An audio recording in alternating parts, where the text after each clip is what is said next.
My hand wants to shake my happy. Did something bite him?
Copyright disclaimer under Section 107 of the Copyright Act 1976. Allowance is made for fair use for purposes such as criticism, comment, news reporting, scholarship, and research. Fair use is a use permitted by copyright statute that might otherwise be infringing. Nonprofit, educational, or personal use tips the balance in favor of fair use.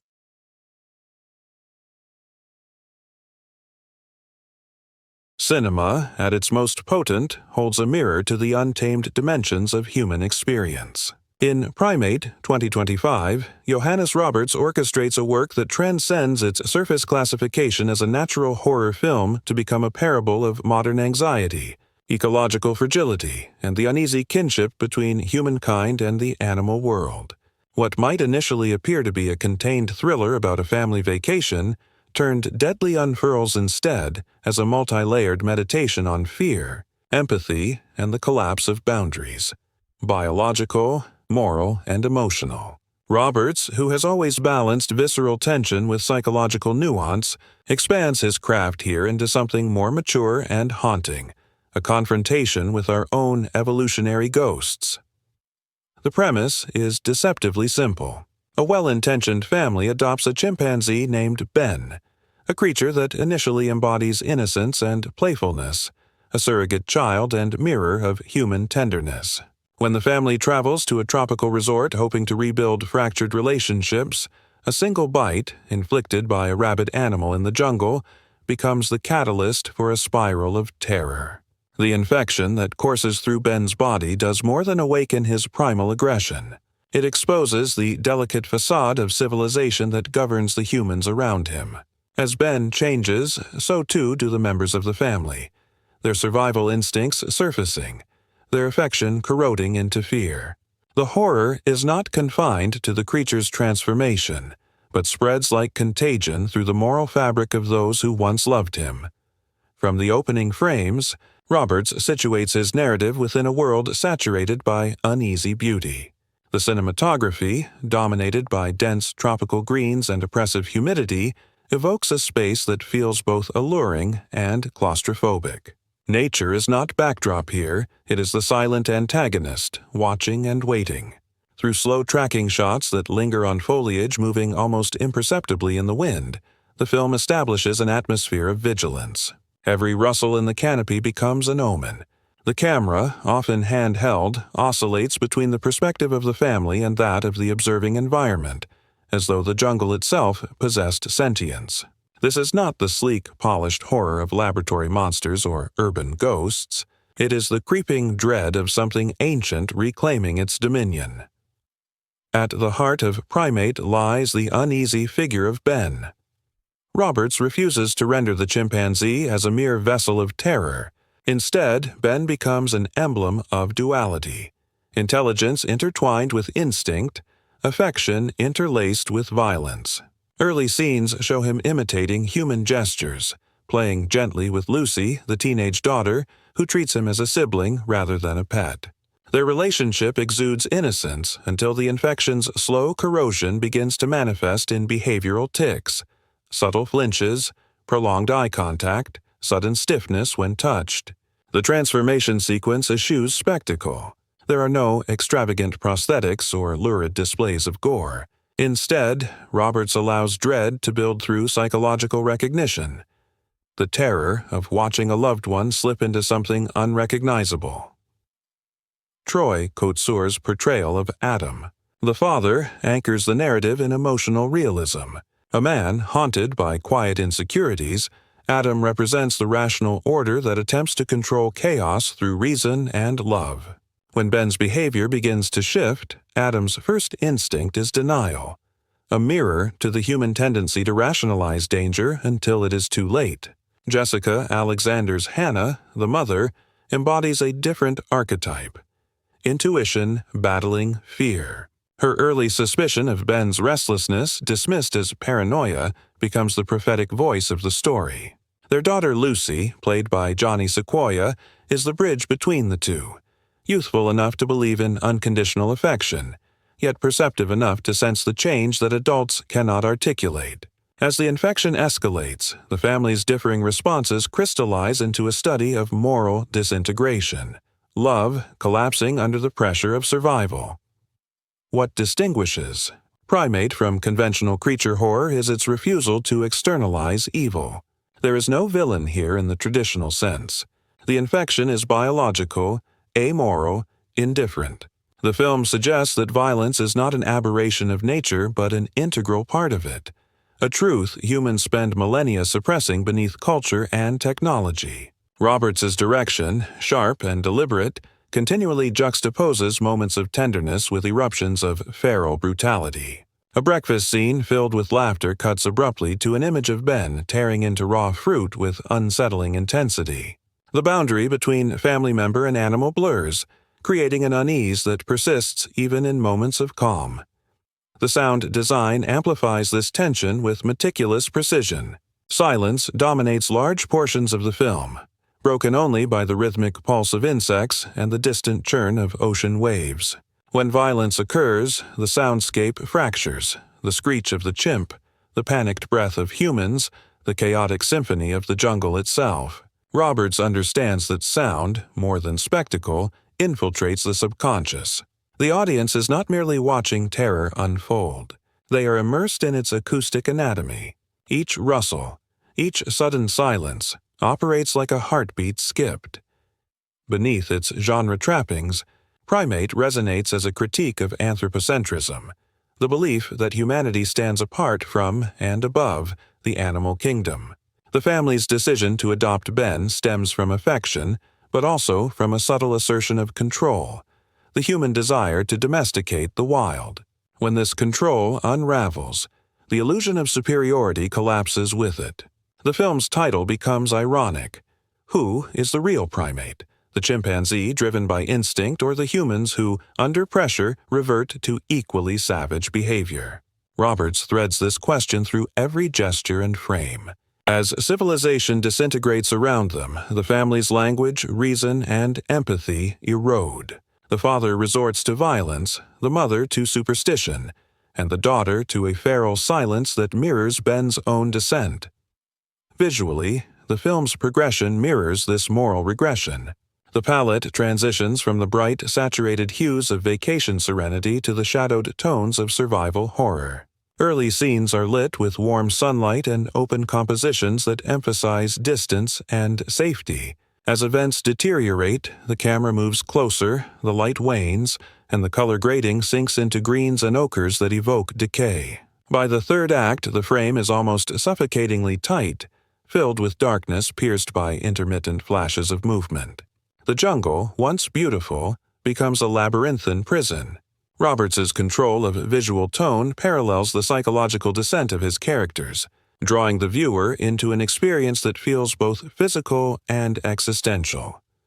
Critically, Primate situates itself within a lineage of cinematic eco-horror that includes films like Jaws, The Birds, and Cujo, yet it diverges by infusing the genre with emotional intimacy.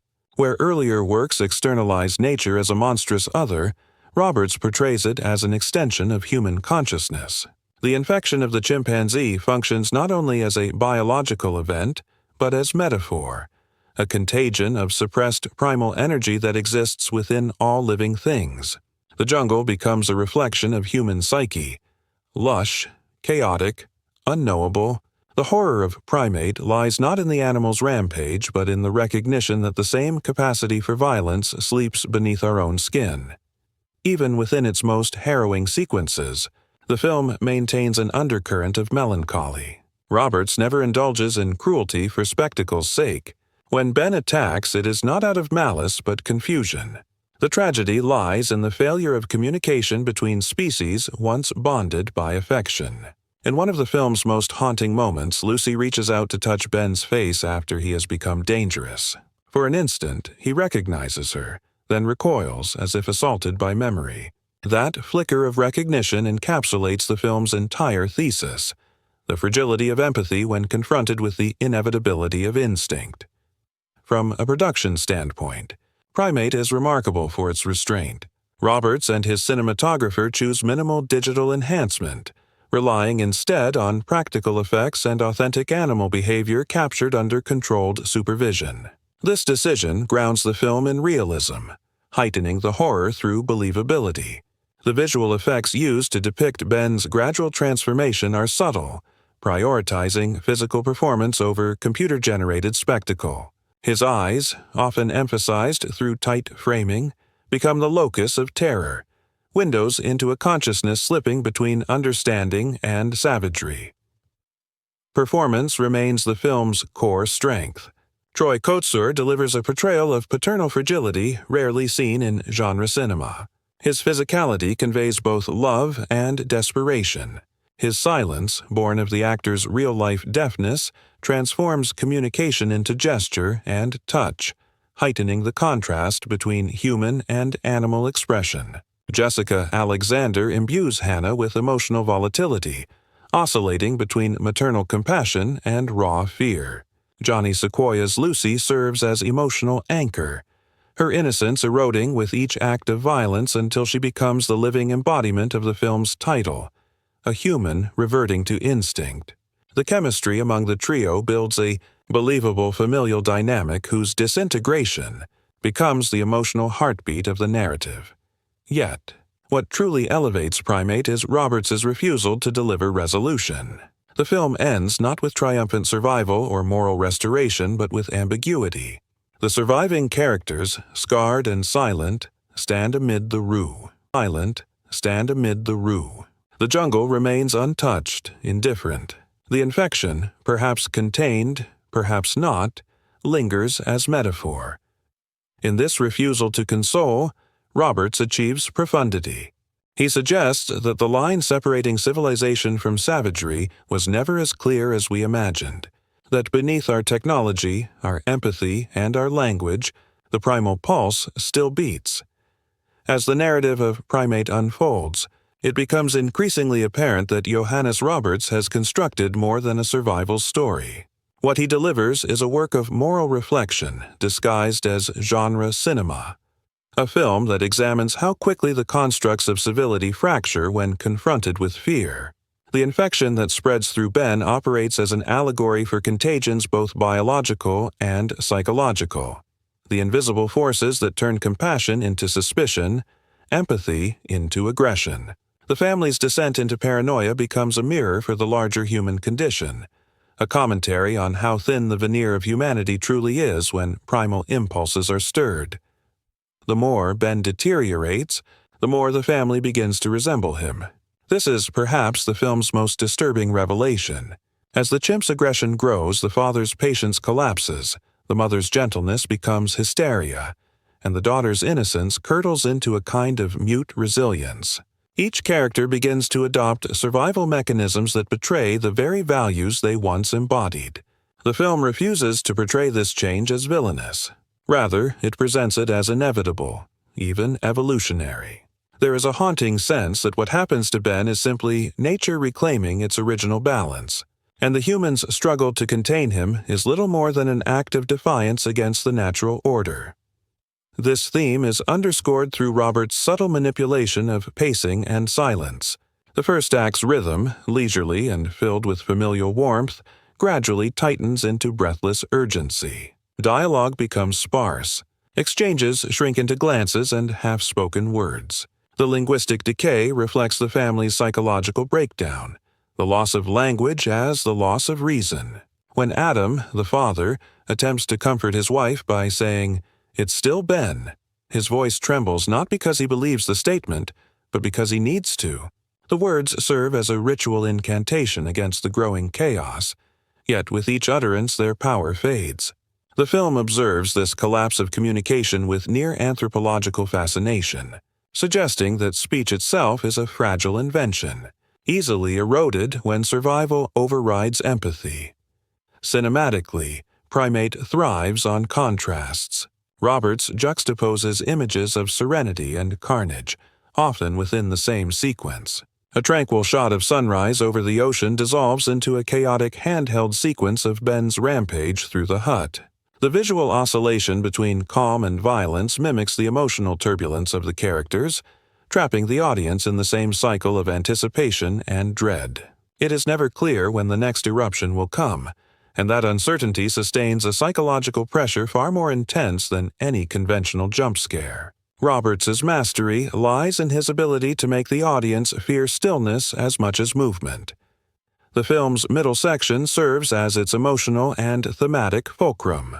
As the infection reaches its apex, the family is forced to barricade themselves in a decaying cabin at the edge of the forest. Here, the narrative shifts from external conflict to internal reckoning.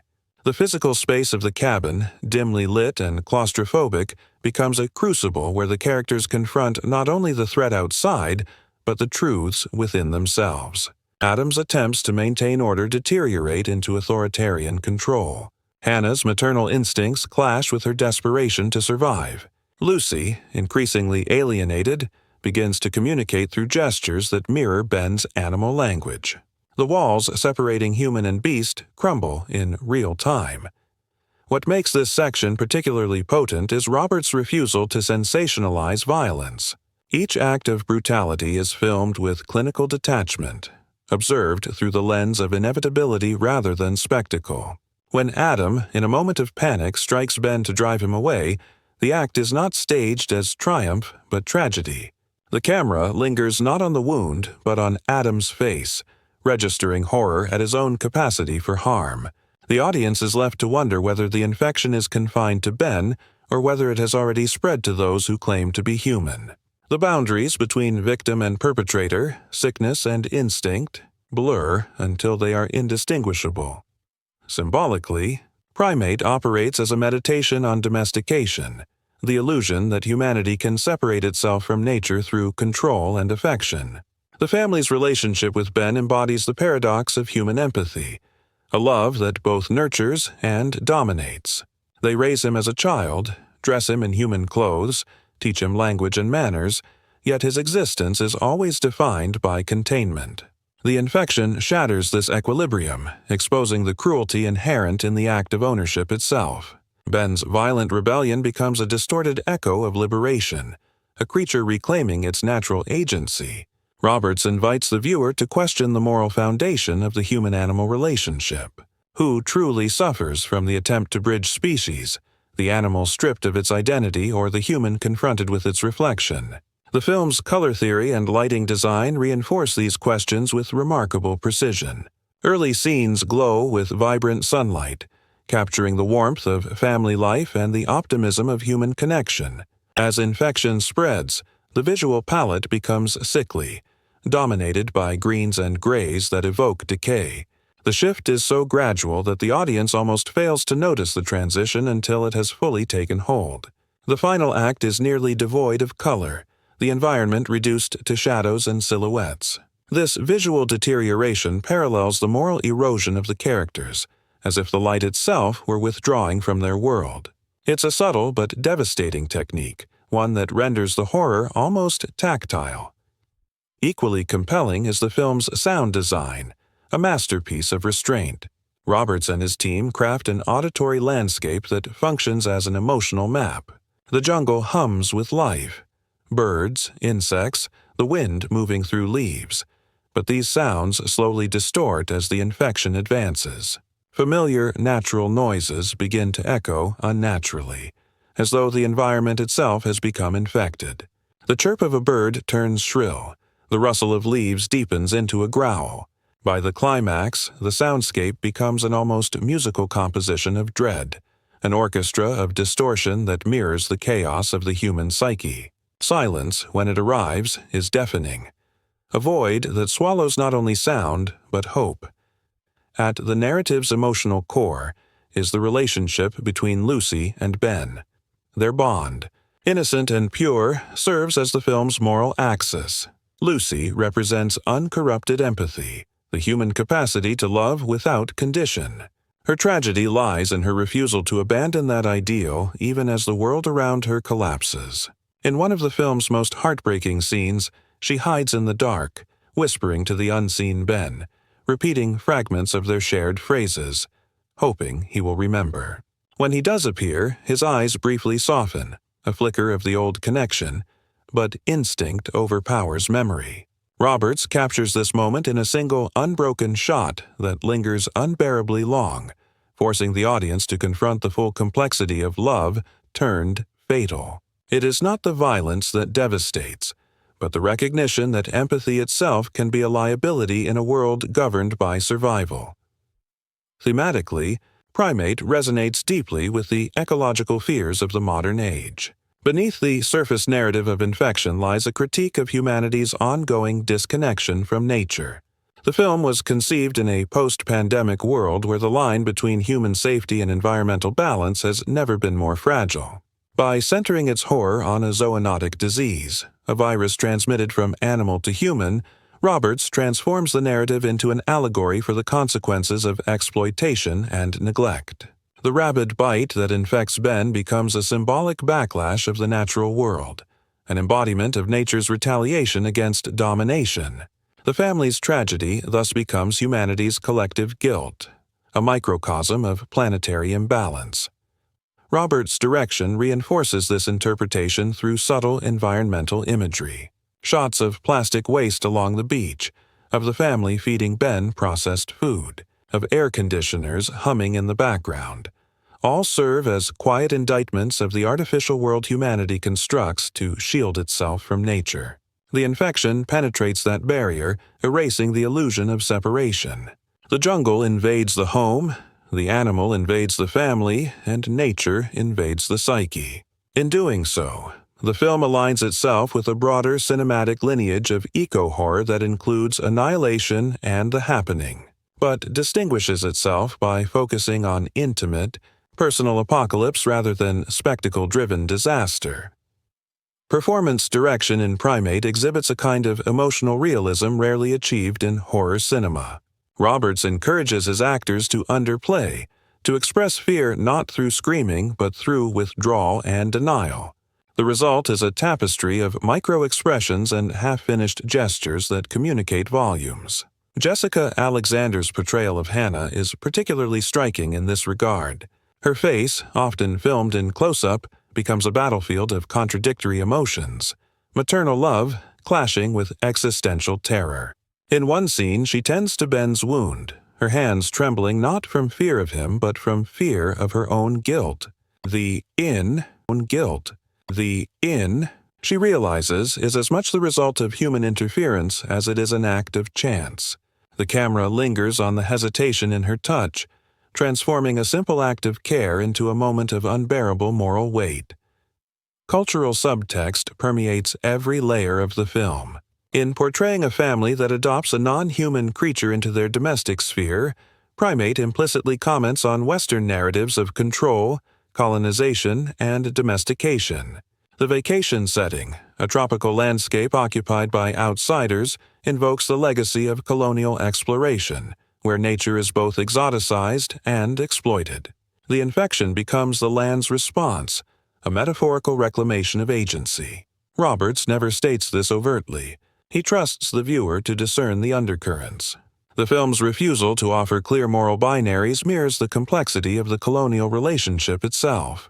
The family, though sympathetic, represents intrusion. Ben, though monstrous, embodies retribution. The resulting tension turns the horror into something mythic, an allegory of power cycles repeated across history. The editing rhythm intensifies this allegorical reading. Cuts are sharp, disorienting, often leaving actions unresolved. Roberts and his editor use ellipses, moments skipped or obscured, to create a sense of narrative dislocation. We are denied closure at crucial points, mirroring the character's own loss of comprehension. When the infection spreads, we never see the bite in detail. We see only its aftermath. This choice transforms the disease into abstraction, a symbol of invisible contamination, be it viral, emotional, or ideological. The audience, like the characters, is left to fill the gaps with imagination, which is always more terrifying than explicit imagery. What emerges from these formal choices is a film that operates simultaneously as horror, tragedy, and philosophical reflection. The terror of a primate does not reside in the violence of the chimp, but in the recognition that the infection is only revealing what was already latent within the humans.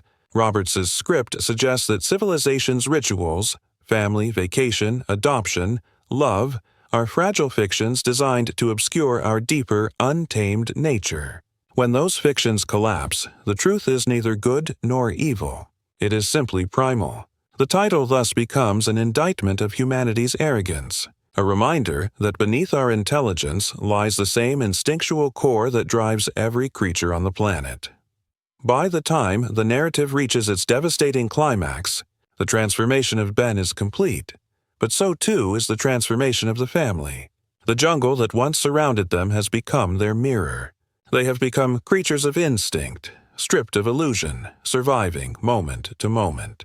The final scenes, quiet and almost funereal, depict not victory but surrender, a reconciliation between human and animal, consciousness and instinct. The infection may have destroyed their world, but it has also revealed the truth that civilization strives to conceal. Roberts leaves us with an image both haunting and beautiful. Lucy, covered in mud, staring into the jungle's darkness, her eyes reflecting the same primal gleam that once belonged to Ben. It is a vision of evolution inverted, humanity circling back to its origin. If Primate is, at its core, a study of collapse, then its ultimate ambition is to turn that collapse into revelation. Johannes Roberts uses horror not as an end, but as a method of inquiry, a lens through which the human condition is stripped bare. His film stands in conversation with a long tradition of philosophical horror that includes Tarkovsky's Stalker and Herzog's Aguirre. The Wrath of God, works in which nature, rather than the supernatural, serves as the vehicle of transcendence and annihilation alike. What distinguishes Primate within that lineage is its modern sensibility, its ability to translate cosmic dread into the intimate sphere of family life. The jungle in this film is not a distant landscape. It is the extension of the domestic, the shadow cast by the living room into the wilderness. From the first act to the last, Roberts carefully dismantles the architecture of safety that defines middle-class existence. The family's vacation home, initially portrayed as an oasis of leisure, becomes a trap. The furniture, the decor, even the walls begin to feel fragile, incapable of withstanding the pressure of the natural world pressing in. This inversion of space, home transforming into wilderness, is one of the film's most unsettling achievements. It evokes the fear that comfort itself is an illusion maintained only by the temporary absence of chaos. Once that absence is disturbed, the veneer of civilization evaporates. The philosophical weight of the film lies in its confrontation with the question of hierarchy. Is humanity truly superior to the animal kingdom, or merely an extension of it endowed with delusions of grandeur? Roberts approaches this inquiry without moralism. He neither condemns nor glorifies human instinct. Instead, he observes it as a scientist might observe a specimen. The infection serves as a catalyst for revelation, stripping the family of artifice. What remains after the rituals of speech and ethics collapse is pure being, terrifying in its simplicity, yet strangely honest. The director's camera lingers on the faces of his characters not to exploit their fear, but to record their rediscovery of truth. One of the film's most profound moments occurs late in the story, when Adam, separated from his family, encounters his own reflection in a pool of muddy water. The scene, devoid of dialogue, lasts nearly 2 minutes. As he stares, his breathing slows, and the reflection trembles with the movement of insects on the surface. In that image, man and nature merge. The boundary dissolves. When he finally smashes the water with his hand, scattering his own image, the gesture reads not as rage, but as surrender. Roberts captures it in a single wide shot, the frame balanced between chaos and serenity. It is a silent confession, the recognition that control was always an illusion. The performance of Troy Kotsur in this sequence is monumental precisely because it resists theatricality. Deprived of speech, his communication relies on movement, on the subtle geometry of his body within space. The physical vocabulary he develops, small tilts of the head, the slow extension of fingers toward unseen sounds, creates a new language that transcends the verbal. In doing so, he bridges the gap between human and animal expression, turning silence into a shared medium of understanding. This silent communication becomes one of the film's defining motifs. Where speech fails, gesture endures. Where reason falters, instinct persists. Sound continues to play a metaphysical role. In the final third, natural sounds begin to synchronize with the human heartbeat. The editing constructs rhythms that merge the biological with the environmental. The thud of Adam's pulse blends with the distant drumming of rain. The chirp of insects echoes the daughter's frightened breathing. These auditory fusions suggest a universal rhythm binding all life, a pulse indifferent to moral categories. The audience is drawn into an experience that transcends narrative, approaching ritual. By the time the climax arrives, the line between diegetic and non-diegetic sound collapses entirely. What we hear is neither inside nor outside the story, but part of an overarching continuum of existence. Robert's interest in the metaphysical dimension of horror becomes even clearer when one considers his use of time. The infection unfolds not in real time, but in psychological time, a stretching and contracting of perception that mimics the disorientation of trauma. Days and nights blur. The passage of hours becomes uncertain. The editing occasionally loops back on itself, showing events from slightly altered angles, suggesting memory's unreliability. The viewer, like the characters, loses track of sequence, inhabiting a temporal limbo where past and present coexist. This temporal ambiguity enhances the film's philosophical resonance. If consciousness itself can fracture under pressure, perhaps our entire conception of order is no more stable than the light flickering through the canopy. The philosophical question underpinning Primate, what distinguishes humanity from its origins, takes on theological overtones in its final movement. The jungle, bathed in perpetual twilight, assumes the quality of a cathedral, its canopy filtering sunlight into shafts of green luminescence. Roberts shoots these moments with reverence, the camera craning upward as if in prayer. The effect is paradoxical. Horror transforms into awe. In facing the abyss, the film finds grace. This convergence of dread and beauty recalls the romantic sublime, the moment when terror becomes indistinguishable from wonder. Lucy's journey epitomizes this transformation. What begins as a child's attachment to her pet evolves into a spiritual awakening forged through suffering. As her family disintegrates, she learns to listen rather than speak, to observe rather than control. In the film's penultimate scene, she sits beside the dying Ben, their eyes locked in silent recognition. No words are exchanged, yet a mutual understanding passes between them, an acknowledgement of shared vulnerability. The scene reframes the narrative from one of infection to one of reconciliation, the acceptance of nature's indifference as a form of truth. Roberts lingers on Lucy's tear-streaked face as she reaches toward the fading light filtering through the leaves. The gesture mirrors the earlier moment when Adam shattered his reflection, but here the outcome is different. Lucy's hand rests gently on the air, neither striking nor grasping, simply existing. By the conclusion, death becomes less an endpoint than a transformation. The film refuses to resolve whether the infection has been eradicated or CE unseen. Instead, it leaves the viewer with an image of cyclical continuity, the jungle reclaiming the remnants of the family's shelter, vines weaving through broken glass, insects colonizing what humans abandoned. The camera pulls back slowly, until the man-made structure disappears into the expanse of green. The message is neither pessimistic nor optimistic. It is ecological. Life persists indifferent to form. Humanity, in its arrogance, imagined permanence. The jungle knows better. Critically, this ending situates Primate within a contemporary cinematic discourse that blurs the boundary between horror and philosophy. It belongs to a wave of films that use fear not for shock but for introspection. Works like The Witch, Midsommar, and The Babadook, where terror functions as metaphor for grief, faith, or identity. Roberts, however, distinguishes himself through restraint. His film avoids stylization in favor of sincerity. There are no ironic detours, no self-referential winks to genre convention. The horror is earnest, grounded in the texture of flesh and breath. In an era saturated with postmodern detachment, this earnestness feels radical. Audience reception to Primate reflects this duality of expectation and surprise. Early festival screenings reportedly left viewers both shaken and contemplative.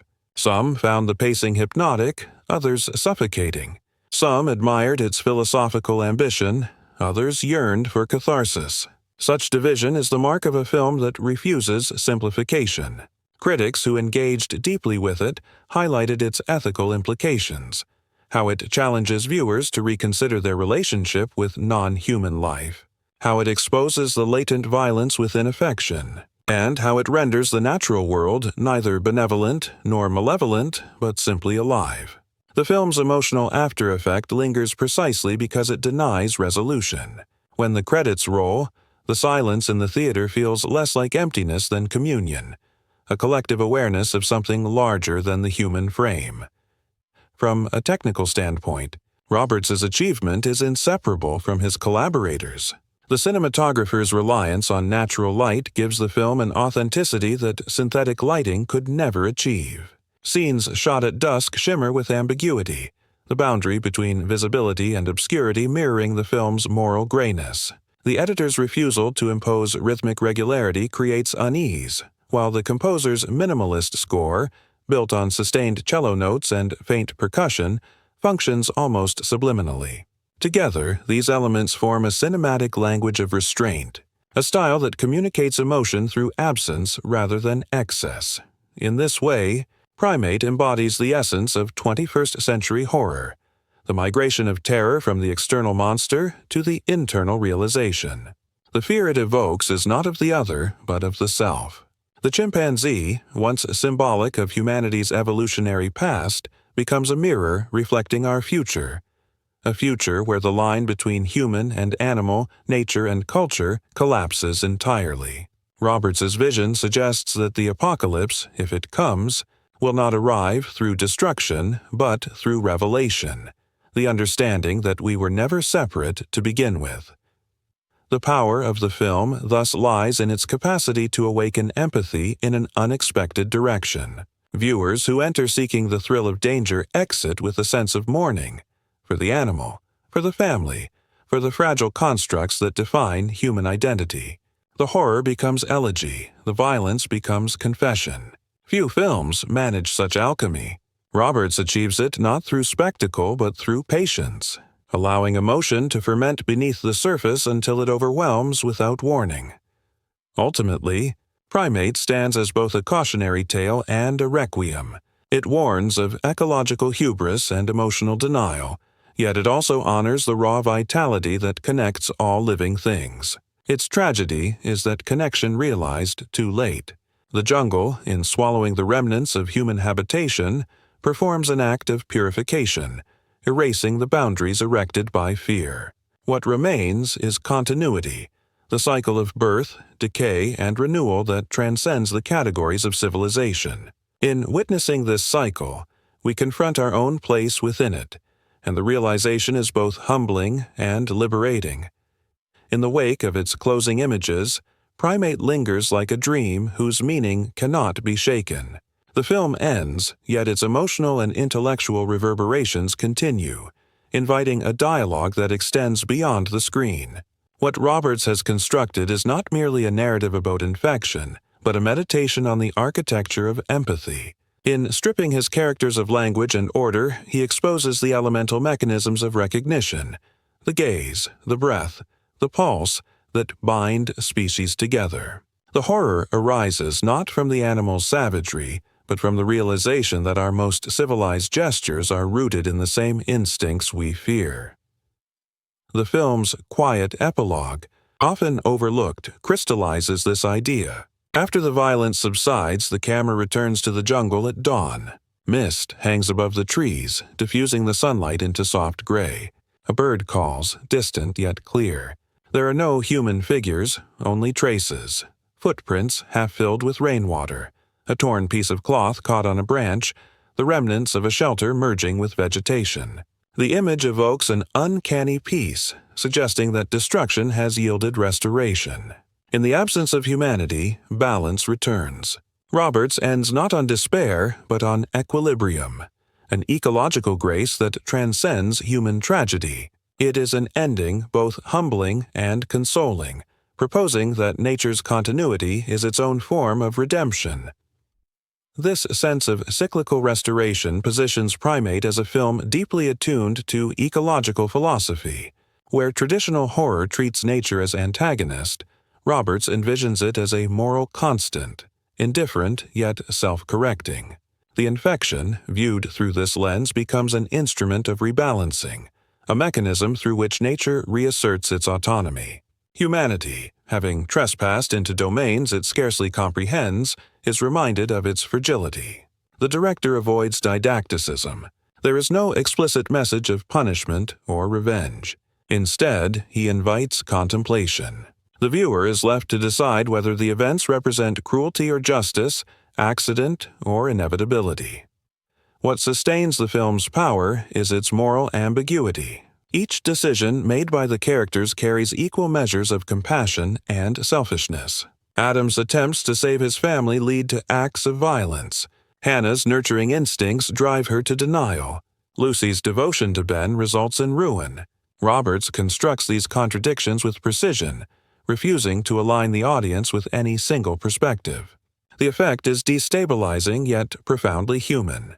In the world of Primate, every choice is tainted by necessity, every virtue shadowed by survival. This moral grayness situates the film within a lineage of tragic storytelling that stretches from Greek drama to modern existential cinema. The aesthetic choices reinforce this tragedy. The camera often isolates characters within the frame, emphasizing distance even in moments of intimacy. When the family gathers around a meal early in the film, each is separated by the invisible barriers of light and composition. Reflections in windows fragment their faces, prefiguring the disunity to come. Later, as fear corrodes their trust, the same visual grammar turns claustrophobic. Roberts shoots through doorways and latticed shadows, trapping his subjects within geometric prisons.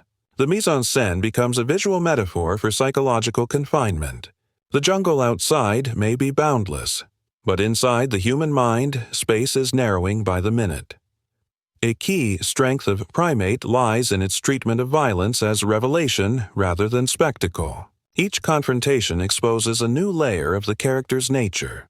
When Adam lashes out in panic, the camera holds steady, observing rather than judging. The blow itself is quick, almost accidental, yet the silence that follows extends for agonizing seconds. In that pause, the film confronts the audience with complicity. We too are participants in the cycle of fear and control. Roberts' refusal to provide cathartic release distinguishes his film from more conventional horror. The terror he evokes is existential. It asks not, will they survive, but who are we when survival is all that's left? The philosophical implications of this question ripple through the film's visual and narrative design. Roberts' decision to center the story on a chimpanzee is not arbitrary. Among animals, the chimp is humanity's closest relative, sharing both genetic proximity and behavioral resemblance. By choosing this species, Roberts situates his narrative on the evolutionary threshold between human and animal, consciousness and instinct. Ben's infection literalizes the fear of regression, the collapse of the thin evolutionary membrane that separates civilization from chaos. Yet the film complicates this binary by depicting moments of tenderness even in Ben's transformed state.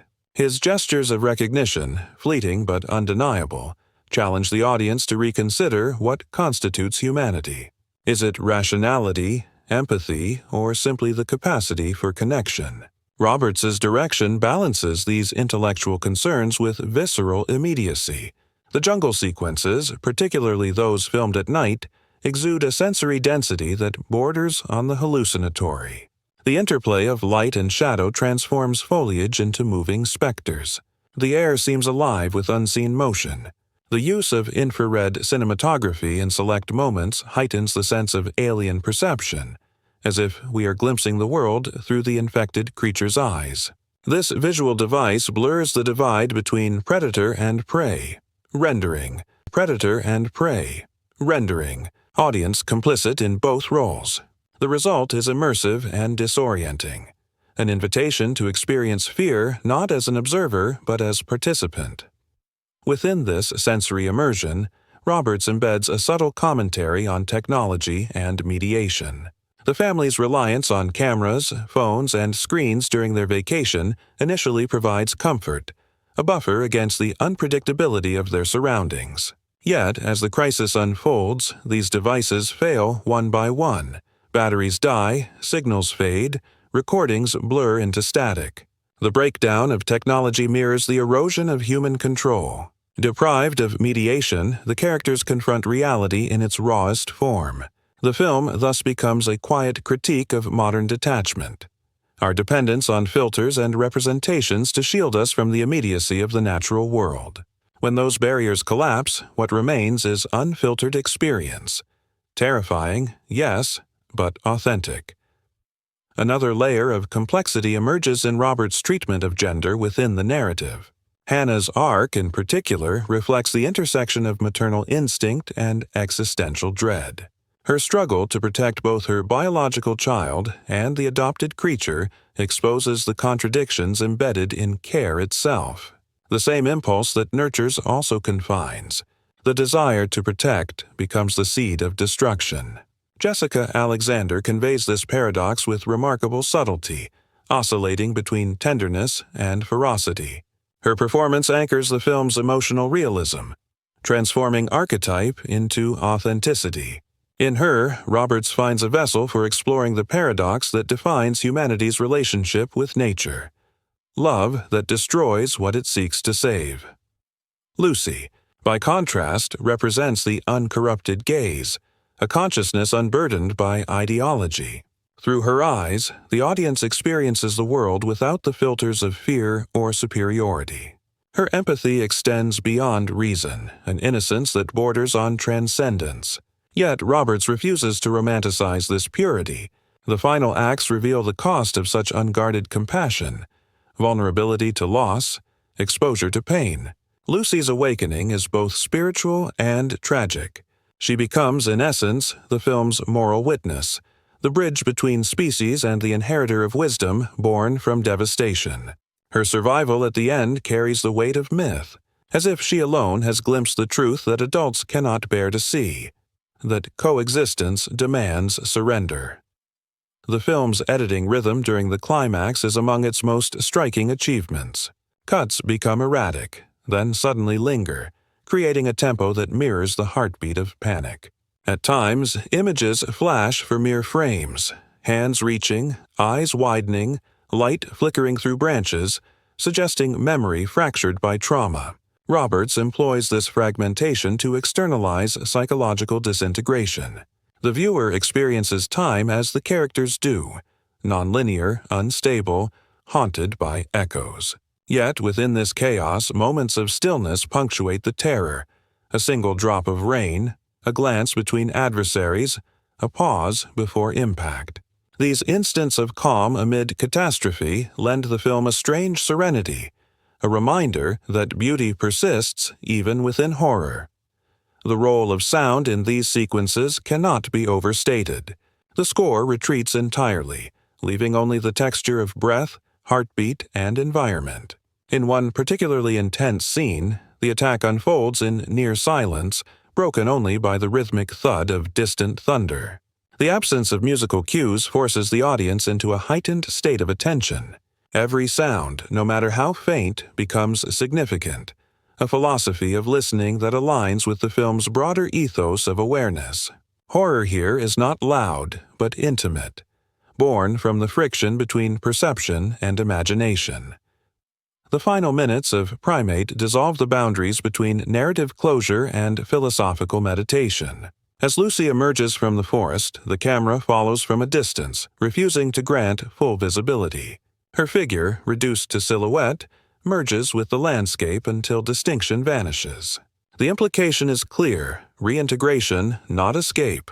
The jungle absorbs her as it absorbed Ben, as it will one day absorb all remnants of human endeavor. The credits roll over the ambient hum of life continuing, a sound neither mournful nor triumphant, merely present. In that enduring presence lies the film's ultimate statement: existence without hierarchy, consciousness without dominion. When considered within the broader trajectory of contemporary cinema, Primate marks a significant evolution in the language of horror. It abandons the sensationalism of earlier creature features in favor of introspection and ambiguity. Its terror stems from empathy rather than revulsion, from recognition rather than rejection.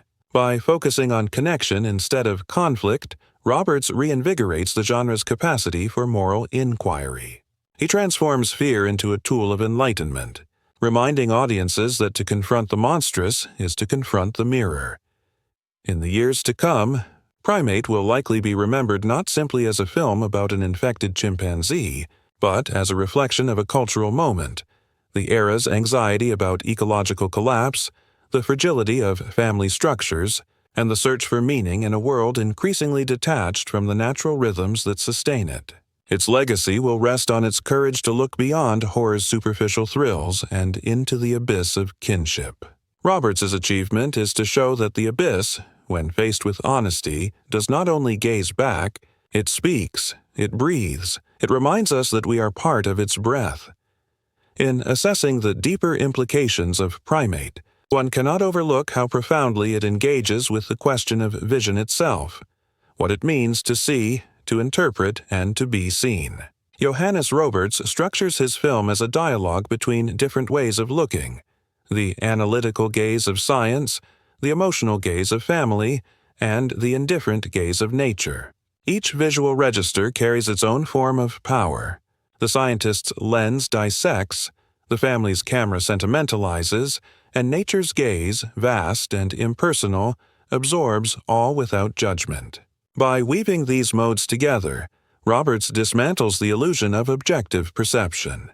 Every viewpoint is partial, every image contingent on the observer's desire. The director's fascination with seeing and blindness is reflected in the film's recurring play of light and darkness. Daylight is often harsh, exposing detail yet draining warmth, while night sequences envelop the screen in ambiguity. It is in this darkness that truth becomes paradoxically visible. The absence of clarity forces the audience to rely on instinct rather than intellect, mirroring the character's regression. When Lucy wanders through the jungle by torchlight, the beam illuminates only fragments, a leaf here, an eye there, leaving the rest submerged in shadow. This technique transforms darkness into a narrative agent. It is both concealment and revelation, the womb from which new understanding emerges.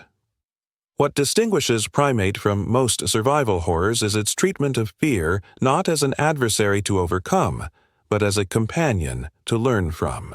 Roberts presents terror as a form of education, a primal pedagogy that strips away illusion. The film suggests that to truly live within the natural world, one must first experience the humility of fear.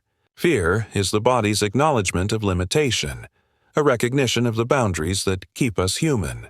Yet within those boundaries lies potential, an awareness that connects rather than separates. By the film's end, Lucy's survival owes less to strength than to her capacity to coexist with her own fear. She listens to it, breathes through it, allows it to guide rather than paralyze her. In this way, Primate redefines courage as acceptance, not conquest. From a narrative standpoint, the screenplay's minimalism deserves attention. Dialogue is sparse, often fragmented, leaving meaning to be conveyed through gesture and silence. This economy of language reflects a larger philosophical stance.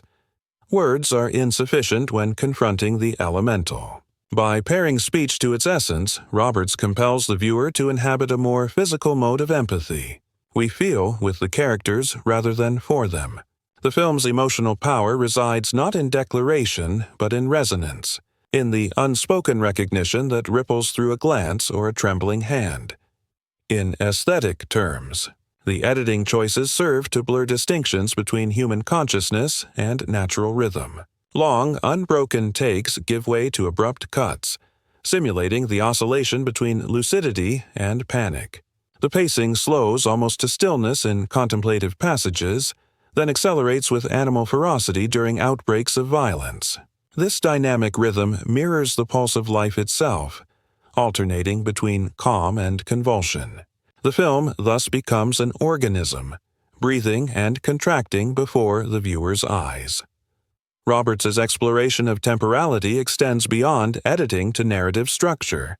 Rather than a linear descent into chaos, Primate unfolds as a series of cyclical patterns, each act echoing the previous one in altered form. The repetition of imagery, the dripping water, the fluttering leaves, the child's whisper, creates a sense of recurrence, as if history is replaying itself in miniature.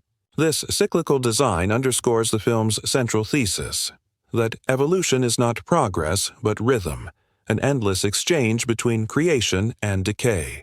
Humanity's tragedy lies in mistaking that rhythm for a ladder, imagining ascent where there is only orbit.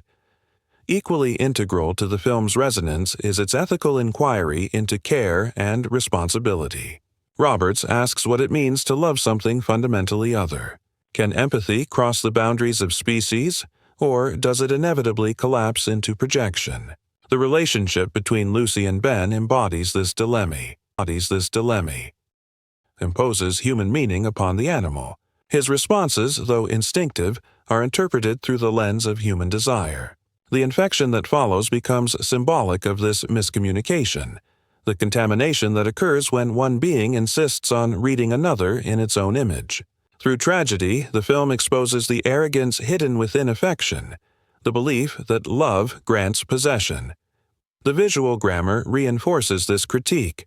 Close-ups on faces are countered by wide shots that dissolve individuality into landscape. The effect is humbling. Each human gesture is swallowed by the immensity of the surrounding world. When Hannah weeps over the dying Ben, the camera slowly pulls back until her figure is barely discernible amid the foliage. The sound of her sobs merges with the rustle of leaves, reducing human grief to one more sound within the ecosystem's symphony. It is a devastating image, yet also strangely consoling. The world continues, unperturbed, its rhythm unchanged. Roberts thus situates human emotion within a continuum rather than above it, transforming personal tragedy into ecological participation. The notion of participation rather than domination forms the ethical spine of Primate. The film suggests that redemption lies not in conquering nature, but in rejoining it. Every aesthetic decision, lighting, composition, sound, works toward this reconciliation. Even the violence, when it erupts, feels less punitive than ritualistic, a purgation of imbalance. By the final frame, the jungle has reclaimed its equilibrium, and humanity's intrusion has been reabsorbed. The infection, initially feared as contagion, reveals itself as integration. In becoming part of nature's cycle, the human returns to origin. The terror of dissolution transforms into the serenity of belonging. From a production standpoint, Roberts's meticulous realism amplifies these philosophical undertones. The use of real locations rather than studio sets lends the film an authenticity that grounds its metaphysical ambitions. The humidity, the insects, the dense textures of bark and soil, all are palpable, engaging the audience's senses beyond sight and sound. This physicality prevents the film's ideas from drifting into abstraction. Philosophy emerges through matter, not apart from it. Every frame seems to breathe, moist with life, demanding that the viewer feel rather than merely think. Critical discourse surrounding Primate has already begun to frame it as a watershed in environmental cinema, a work that bridges genre entertainment and ecological reflection. Some scholars interpret it as an allegory for climate anxiety, with the infection representing humanity's parasitic relationship to the biosphere. Others see it as a meditation on post-human identity, the dissolution of anthropocentrism in an age of genetic and technological hybridity. Roberts himself has remained deliberately ambiguous, stating only that the film is about learning to listen to what has always been speaking. This open-endedness ensures the film's longevity, allowing it to adapt to shifting cultural contexts. In terms of performance, the ensemble cast sustains a delicate balance between realism and myth. Each actor embodies an archetype, the father as rational protector, the mother as nurturing guardian, the child as witness, but infuses it with psychological depth that resists reduction. The chemistry between Troy Kotsur and Jessica Alexander anchors the film's emotional core. Their communication through touch, gesture, and silence forms a language as eloquent as any dialogue. When they finally lose each other, the absence of sound becomes unbearable precisely because we have learned to understand their silence as speech. Roberts' casting of a deaf actor in a role defined by sensory deprivation is not merely inclusive. It is thematically essential, reinforcing the film's meditation on perception and connection. Beyond its immediate narrative, Primate invites consideration of how cinema itself mediates the relationship between viewer and world. The screen functions as both barrier and bridge. By immersing us in images of the natural world, the film reconnects us to sensations long dulled by urban existence. Yet it does so through the very technology that distances us from those sensations. This paradox mirrors the film's own thematic tension. Humanity's yearning for unity with nature, thwarted by the tools it creates to understand that nature. Roberts embraces this contradiction rather than resolving it, using cinema as a mirror that reflects both our alienation and our longing for return. Perhaps the most haunting aspect of Primate is its refusal to define the infection in scientific terms. No explanation is offered for its origin or mechanism. It may be viral, parasitic, or entirely metaphysical. By withholding clarification, Roberts transforms the infection into a metaphor for all that resists comprehension. It becomes the embodiment of the unknown, a reminder that mystery is an essential part of existence. In an era obsessed with explanation, this act of withholding feels radical. It restores to the world a sense of sacred opacity, the dignity of not knowing. In its final resonance, Primate is less a story about transformation than about recognition.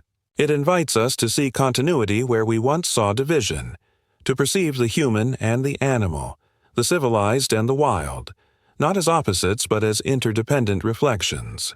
The terror it evokes is the terror of unity, the realization that our fate is inseparable from the life we exploit. Yet within that terror lies a promise that empathy, once expanded beyond the human, can become a path to survival. The lingering silence that follows Primate's final frame is not the silence of resolution, but of continuation. It is as though the film itself exhales and waits, aware that what it has awakened in the audience cannot be confined to the screen.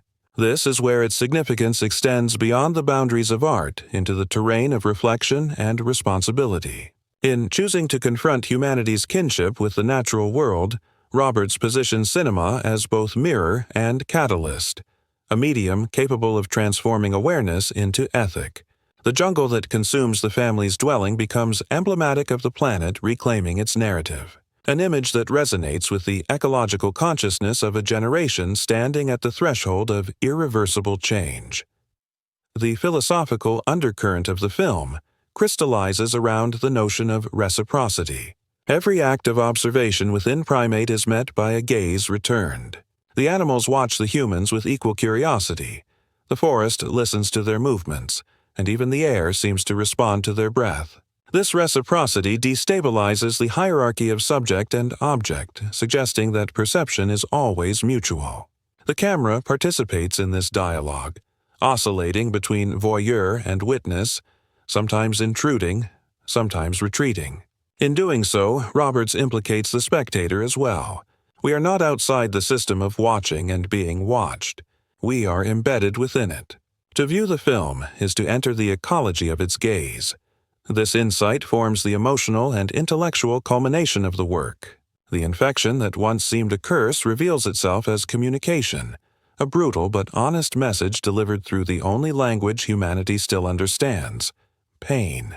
The collapse of order, the breakdown of language, the merging of species, all are forms of dialogue conducted beyond the limits of human syntax.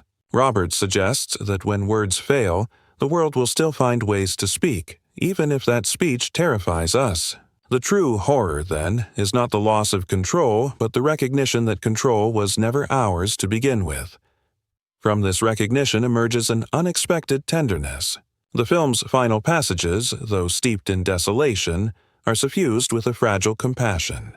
Lucy's face, half lit by the rising sun, embodies both grief and serenity. She has witnessed the dissolution of everything she knew, yet her expression carries no hatred. Instead, it reflects an understanding that love can persist even in the absence of language or order. Her survival is not victory but witness. She carries forward the memory of connection, the fleeting moments when her family, despite fear and misunderstanding, glimpsed the possibility of coexistence. Through her, Roberts offers a quiet redemption, not the restoration of civilization, but the continuation of empathy. In aesthetic terms, this closing sequence achieves a transcendence that is rare in modern cinema.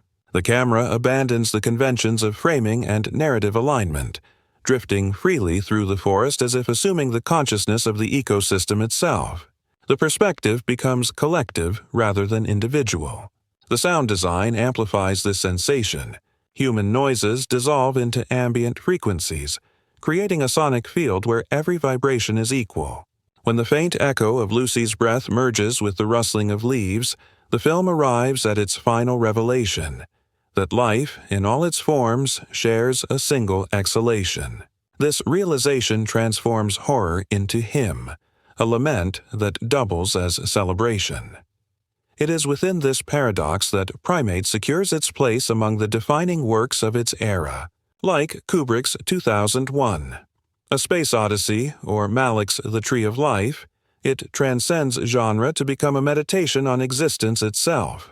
Yet, where those films looked outward, to the cosmos or to the origins of creation, Roberts looks inward, into the soil, the body, the microscopic pulse that unites all being.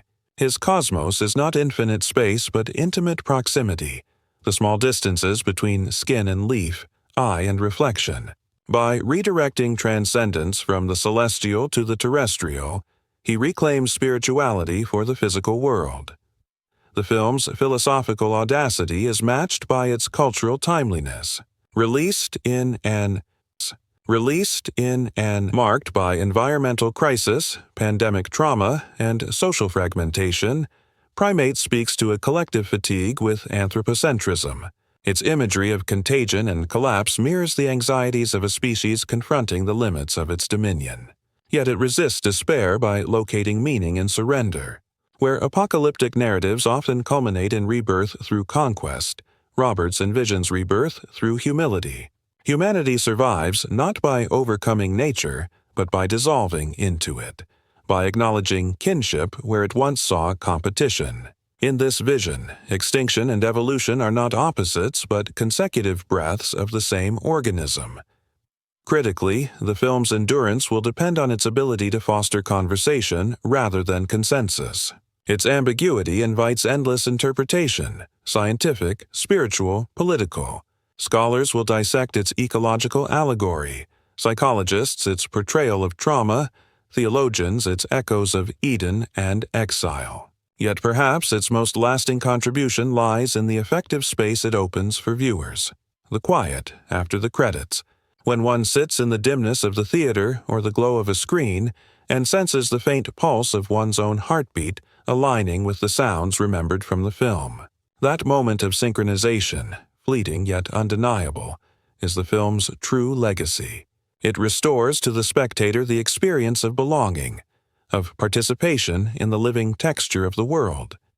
From a craft perspective, Primate exemplifies the power of restraint in an era dominated by excess. Its visual modesty, its refusal of overt digital spectacle, reasserts the primacy of composition and atmosphere. Each frame is constructed with painterly care, yet never calls attention to itself. The editing privileges rhythm over revelation. The camera trusts stillness as much as motion. These choices embody a confidence rare in contemporary filmmaking, a belief that emotion, not explanation, carries truth. In this respect, Roberts emerges as both classicist and innovator, bridging the contemplative cinema of the past with the sensory immediacy of the present. The performances, particularly by Troy Kotsur and Isabella Laughlin, anchor this formal rigor with emotional authenticity. Their portrayals transcend acting in the conventional sense. entering a register of embodiment where psychology gives way to presence. Watching them, one perceives not characters but beings, creatures caught between understanding and instinct, between the yearning to communicate and the inevitability of silence.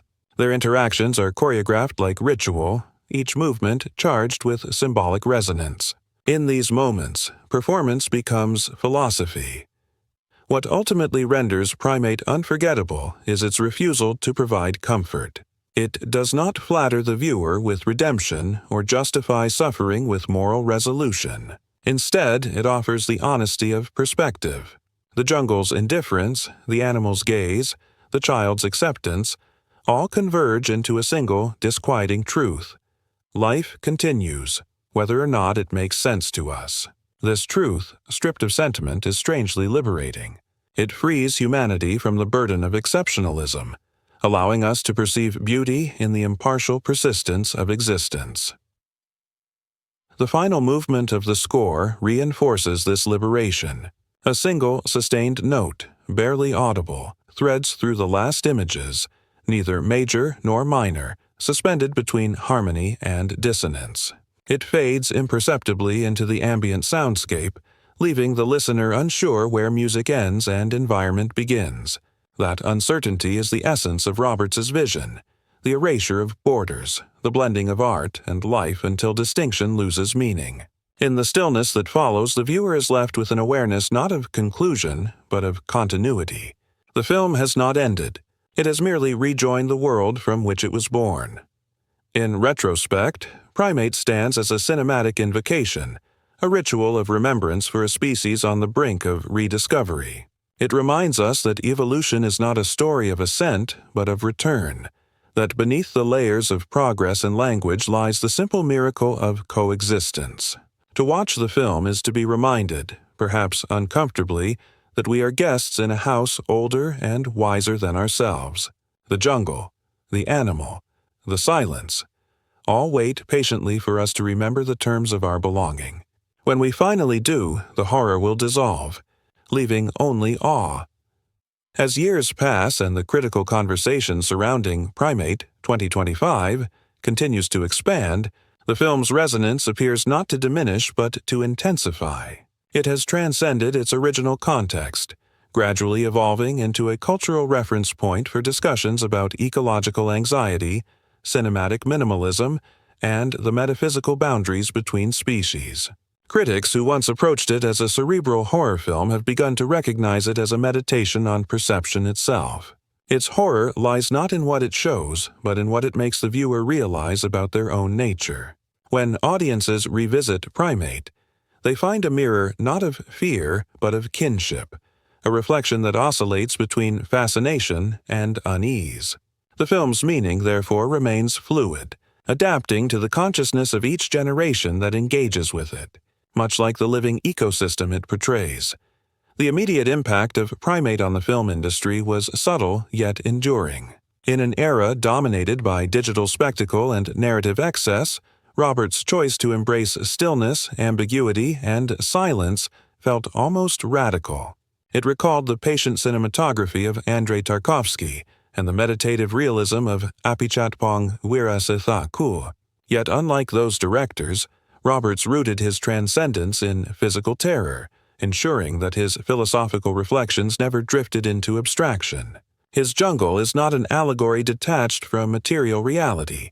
It breathes, decays, and consumes. In this synthesis of the metaphysical and the visceral lies the film's originality. It opened a door for younger filmmakers to imagine horror not as a genre, but as a form of inquiry, an artistic method for confronting the spiritual disorientation of the Anthropocene. From an academic standpoint, Primate has inspired a multitude of readings across disciplines. Environmental philosophers view it as a cinematic articulation of posthumanist ethics, a vision of coexistence in which the human is decentered and reabsorbed into the broader ecology of being. The infection motif, traditionally a symbol of contamination and fear, becomes in Roberts' hands a metaphor for interdependence.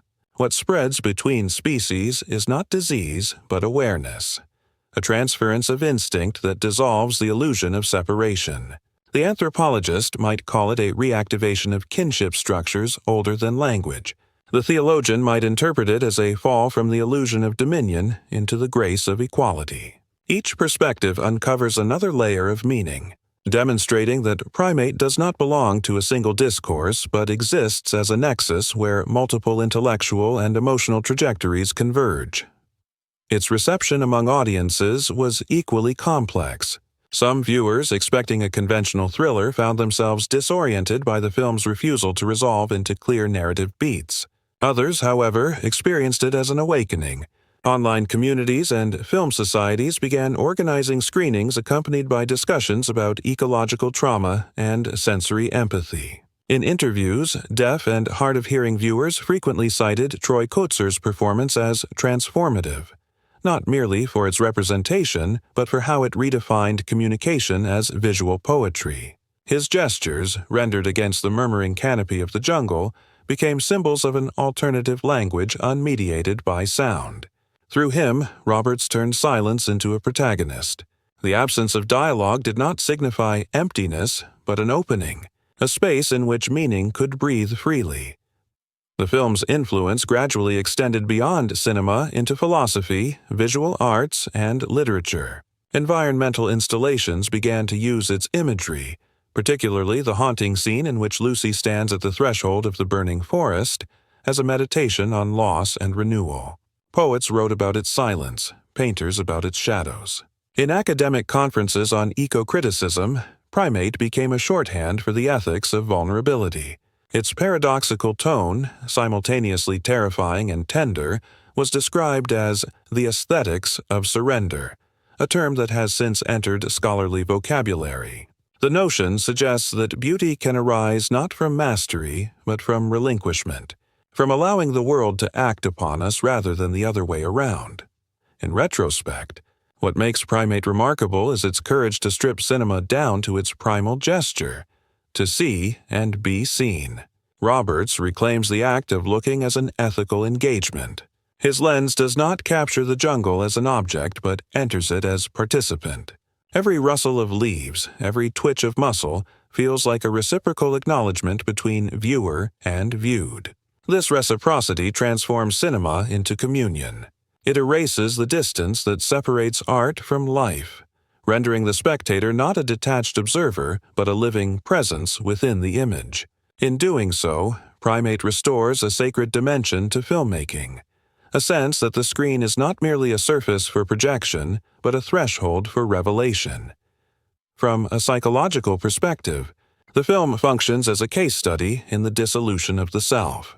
The infection that courses through the family can be read as the manifestation of collective unconscious drives, repressed beneath the veneer of modern rationality. The gradual collapse of identity mirrors the process of individuation in Jungian terms, the confrontation with one's shadow, which must be integrated rather than destroyed. The horror of Primate thus become therapeutic. It exposes the repressed kinship between human and animal, forcing both characters and audience to reconcile with what civilization has disowned. This encounter with the inner beast is not a regression, but a step toward wholeness. The jungle, in this light, becomes a metaphor for the psyche itself, dense, dark, and fertile. The film's cultural afterlife also reveals much about contemporary society's shifting relationship to nature. At the time of its release, debates about environmental ethics were often framed in utilitarian terms: conservation as management, sustainability as control. Primate reframed these discussions through emotion rather than policy. By immersing viewers in the sensory experience of ecological entanglement, it bypassed intellectual defense mechanisms and appealed directly to empathy.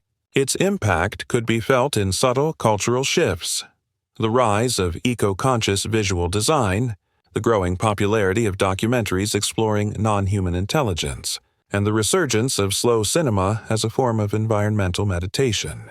In each of these developments, one can trace the quiet pulse of Roberts' vision, a reminder that art's true power lies not in instruction, but in transformation. Film historians often describe Primate as a culmination of several cinematic traditions. It inherits the existential dread of classic horror, the moral ambiguity of New Hollywood, and the formal austerity of European art cinema. Yet it fuses these influences into something unmistakably contemporary. Its aesthetic restraint, its ecological subject, and its ethical sensitivity all reflect the consciousness of a generation that lives with the daily awareness of planetary fragility. This is perhaps why the film endures. It speaks not only to what we fear, but to what we have begun to understand. That survival, stripped of arrogance, is indistinguishable from belonging.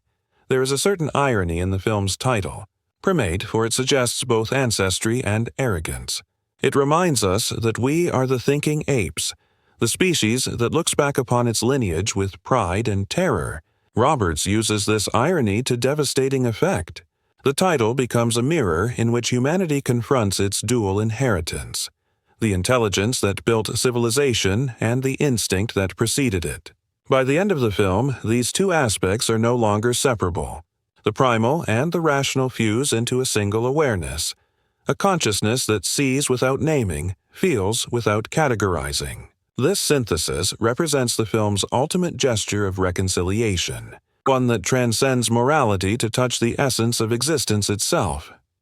If one attempts to articulate Primate's philosophical core, it might be said that the film operates on the principle of radical empathy.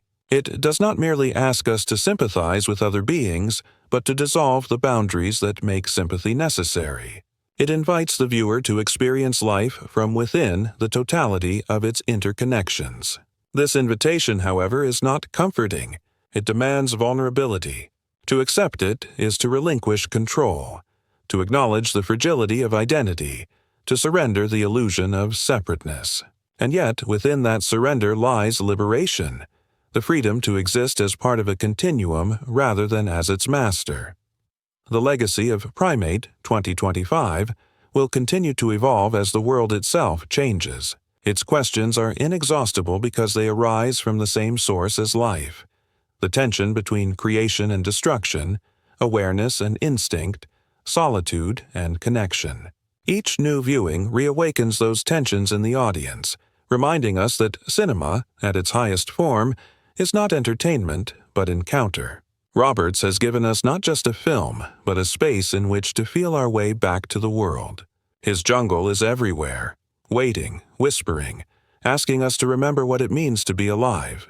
The continuing afterlife of Primate 2025 has revealed the film to be far more than a work of narrative art. It has become a node of conversation through which cinema, philosophy, and environmental consciousness intersect. As decades pass, its influence is felt not only in the films that echo its aesthetic restraint, but also in the academic and ethical discourses that have adopted its imagery as metaphor. Like certain philosophical texts that grow in relevance over time rather than recede into the archives of their era, Primate remains open. Its meanings proliferate as culture evolves. In this sense, it has joined the lineage of films that are not merely viewed, but studied as philosophical events. Within visual culture, one of the most immediate consequences of Primate was a renewed interest in the phenomenology of vision itself.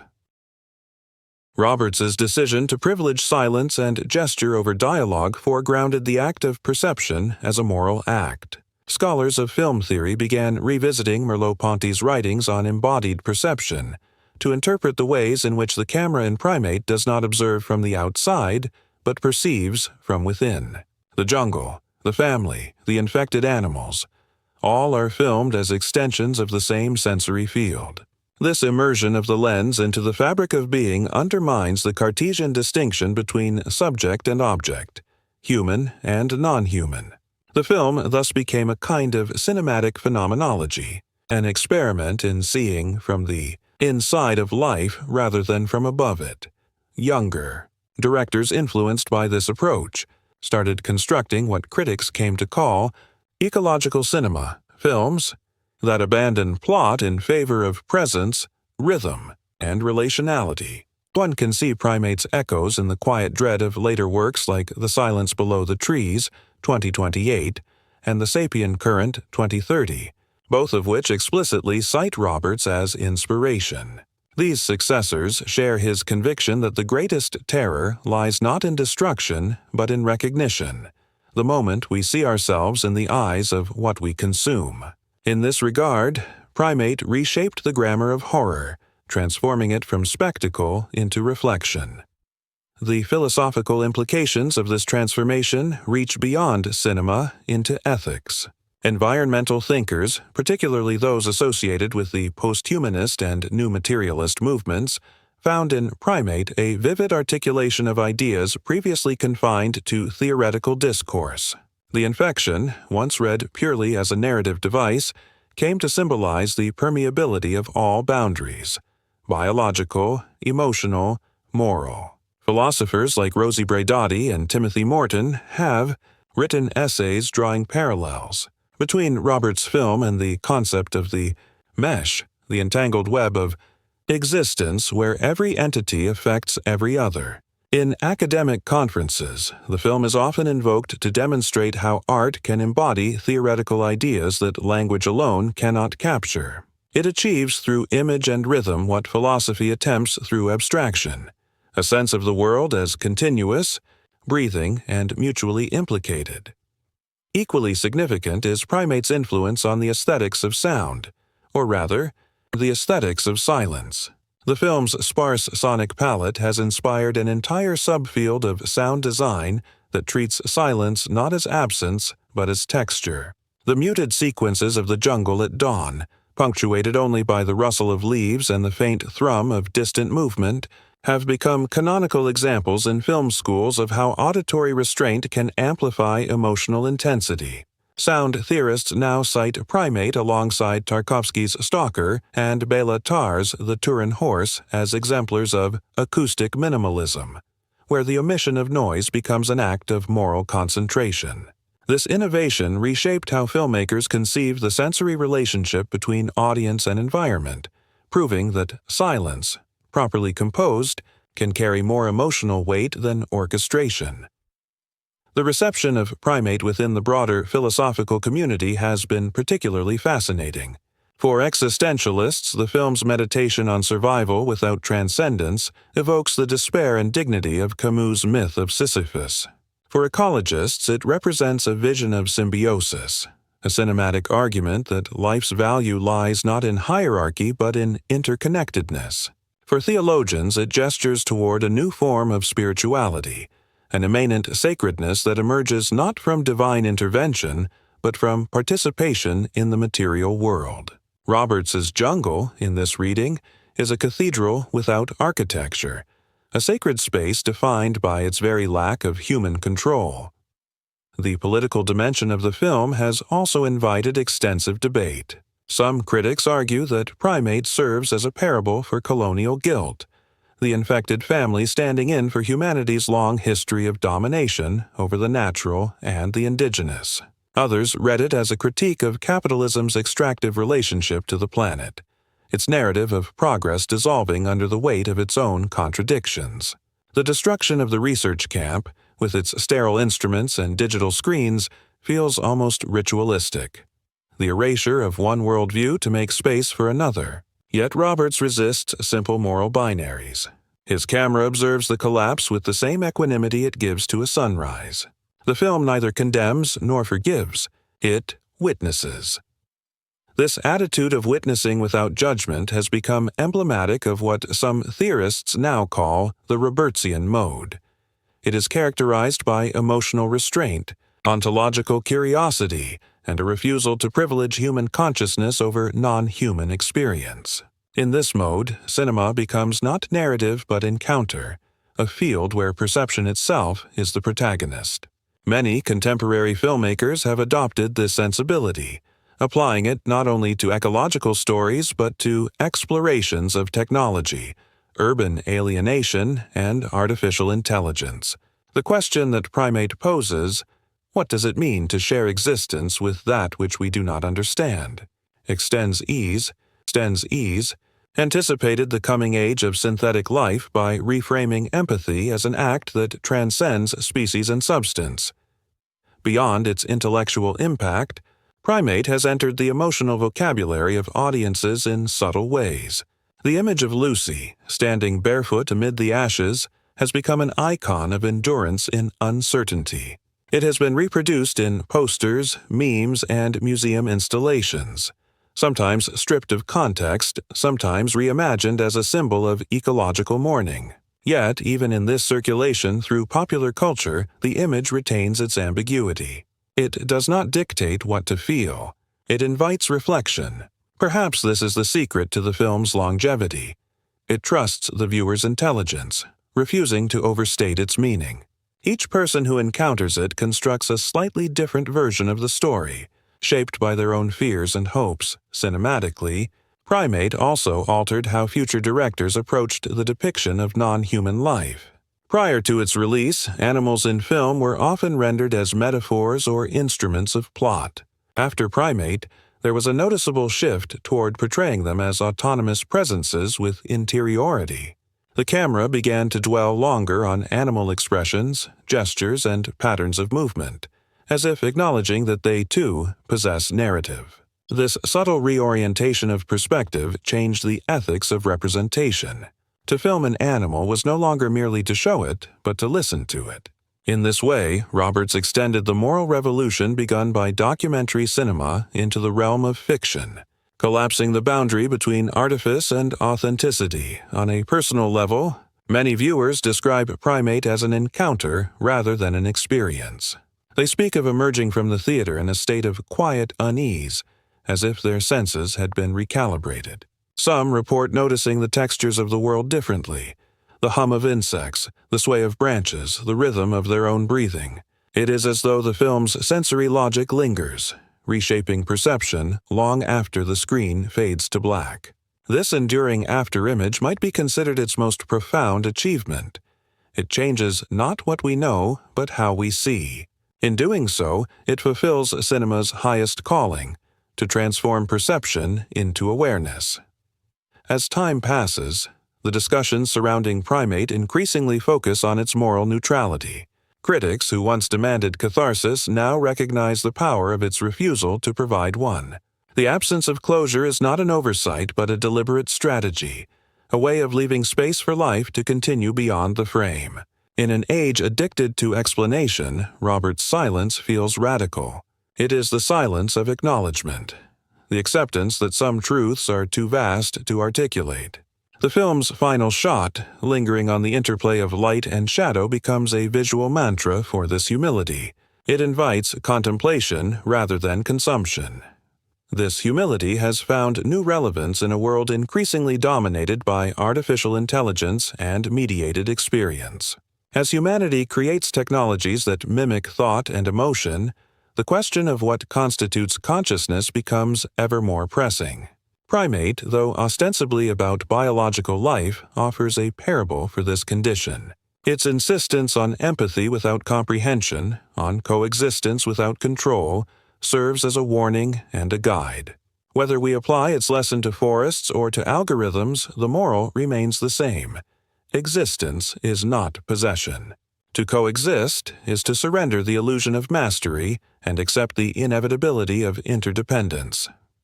As the cultural landscape moves further into the mid-21st century, Primate's influence becomes increasingly interwoven with the very language through which art, science, and philosophy attempt to describe awareness.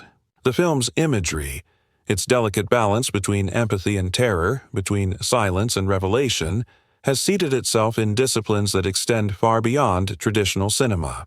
It has become a touchstone for a new generation of artists and thinkers who view creativity not as an assertion of individuality but as a negotiation between human perception and the wider field of living and synthetic systems that surround it.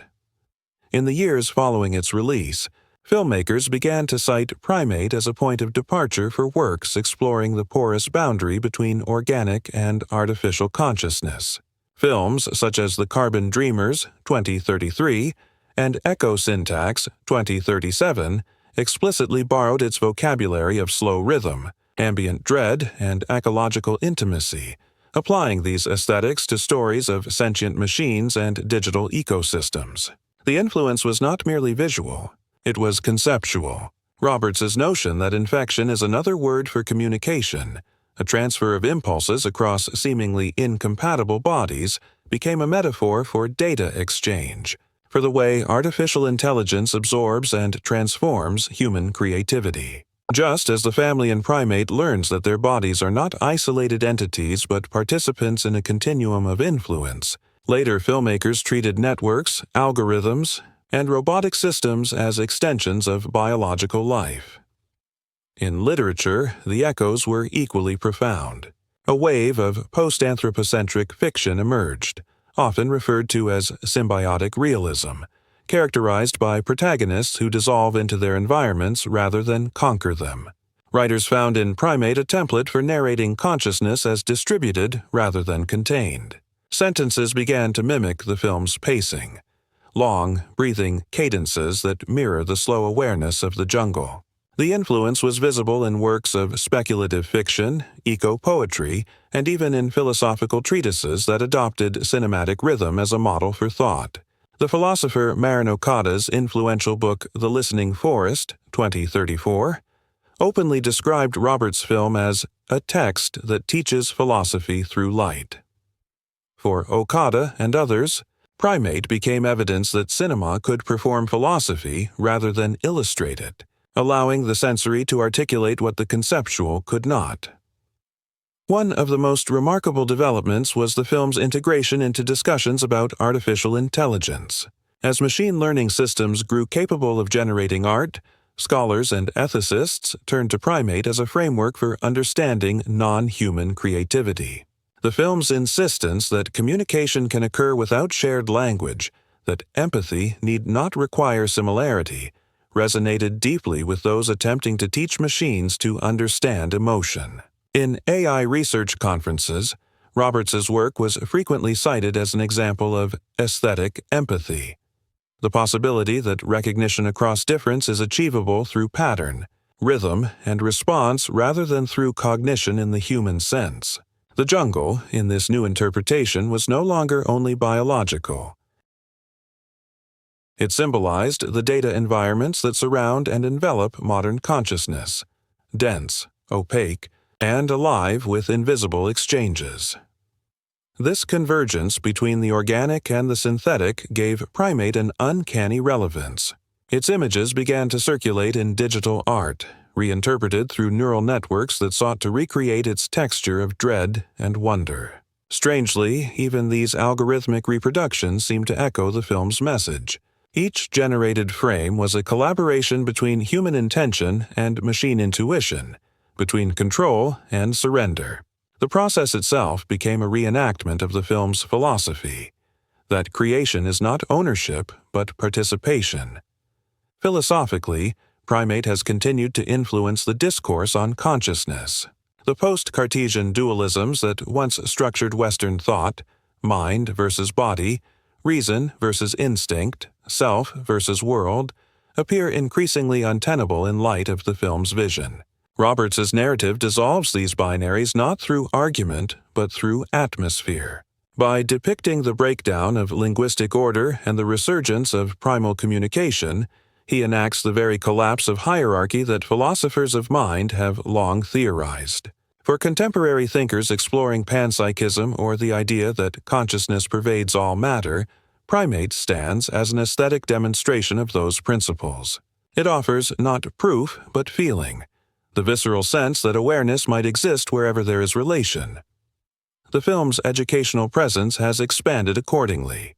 In university courses that blend art and environmental ethics, it is screened alongside documentary footage of ecosystems and debates about human responsibility. Students are encouraged to analyze not only its cinematic structure but also its ethical implications. What does it mean to film another being, to frame life within a lens, to turn coexistence into image? Many have described these sessions as transformative. The conversation often ends not with conclusions but with a kind of reverent silence, the same silence that closes the film, when the screen fades to black yet the sound of breath continues in the mind. Technologically, the continuing digital restoration and reinterpretation of Primate reveal another facet of its endurance.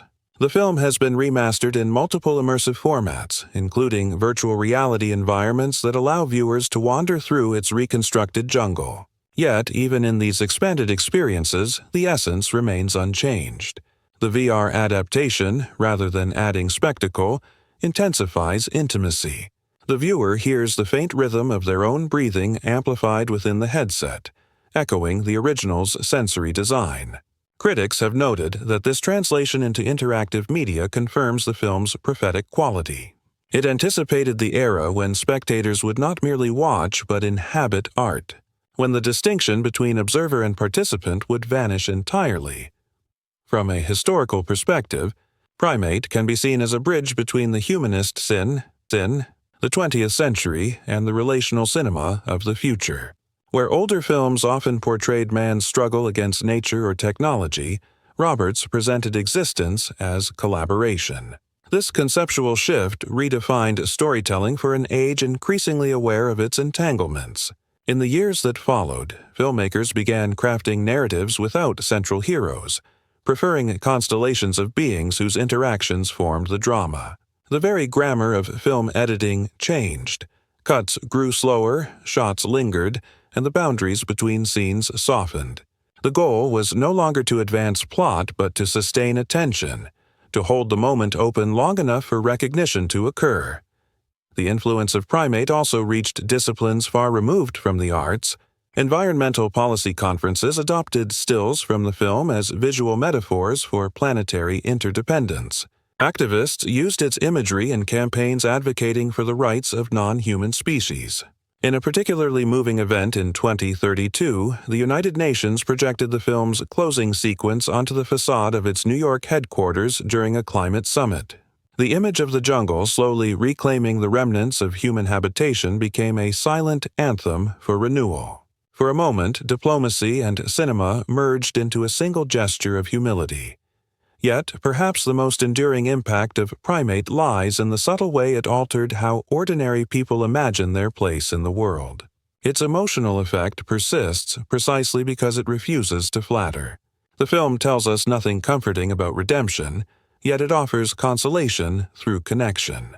Viewers leave the experience with an expanded sense of presence, a recognition that even despair can coexist with beauty if one listens deeply enough.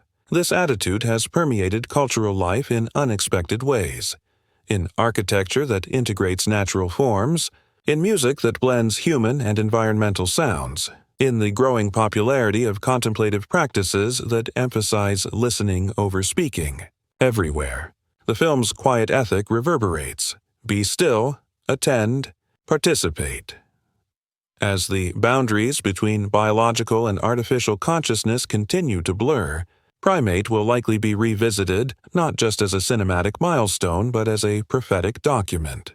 Its jungle may come to symbolize the total network of existence, organic, mechanical, and digital, within which humanity must learn to dwell.